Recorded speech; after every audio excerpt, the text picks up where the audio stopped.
आनंद एक कॉलेज में छात्र था। उसने एक डीलर के शोरूम में एक सुंदर स्पोर्ट्स कार देखी थी और वो लंबे समय से अपने लिए एक ऐसी ही कार चाहता था। आनंद जानता था कि उसके माता पिता इसे खरीदने के लिए सक्षम हैं, इसीलिए उसने उन्हें बताया कि उसे ये कार अपने ग्रेजुएशन कंप्लीट होने पर गिफ्ट के रूप में दे। देखते ही देखते वो दिन भी आ गया और पिता ने जेम्स को अपने निजी कार्यालय में बुलाया।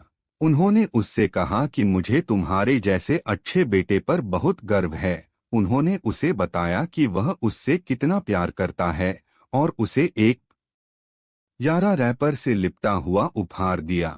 आनंद उस छोटे से गिफ्ट के डब्बे को देख निराशा महसूस करने लगा, लेकिन वह जानने के लिए उत्सुक था कि ऐसा क्या था उस बॉक्स में। इसलिए उसने बॉक्स तुरंत खोला और उसमें एक लाल कपड़े से लिपटी भगवद गीता देखी। आप इतने अमीर हैं और आप मुझे केवल एक गीता दे रहे हैं। काफी गुस्से से अपने पिता पर वो चिल्लाया और अपनी नाराजगी और गुस्से के वश में आकर आंडब ने न आव देखा ना ताव तुरंत घर छोड़ दिया। काफी साल बीत गए। आनंद अब एक सफल व्यवसायी बन गया था। वह अपने जीवन में खुश था। उसकी शादी हो चुकी थी और उसके दो बच्चे थे।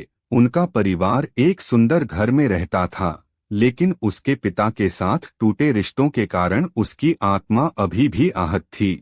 आनंद अपने पिता का घर छोड़ने के बाद कभी उनसे नहीं मिला था। आनंद को उस दिन के बाद अपने पिता को ना मिलने का पछतावा हमेशा रहने वाला था, क्योंकि एक दिन उस एक पत्र मिला जिसमें उसके पिता के निधन की खबर थी और साथ ही ये बताया गया था कि उन्होंने अपने जीवन भर की पूंजी वसीयतनामा के अनुसार अब आनंद के नाम कर गए थे।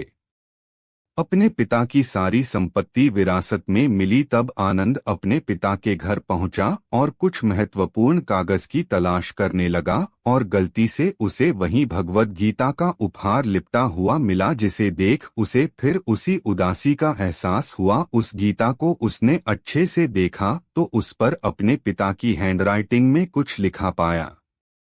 उस पर लिखा था, मैं खुद को बेचकर भी हर सपना पूरा करूंगा तेरा, बस तू सपने जरा बड़े देखना। ये बोल रहा बाप नहीं, जिंदगी का सबसे पहला दोस्त तेरा। ये कविता पढ़ी ही थी कि अचानक उस किताब से एक चाबी गिरी, जिसके ऊपर लगे टैग पर उसके ग्रेजुएट होने की तारीख के साथ कॉन्ग्रेचुलेशन और आई लव यू लिखा हुआ था। आनंद के सर के ऊपर से उसके पिता का साया तो पहले ही उठ चुका था और आज उसकी जिंदगी की सबसे बड़ी गलती के बारे में जानकर उसके पैरों के नीचे से जमीन भी खिसक गई।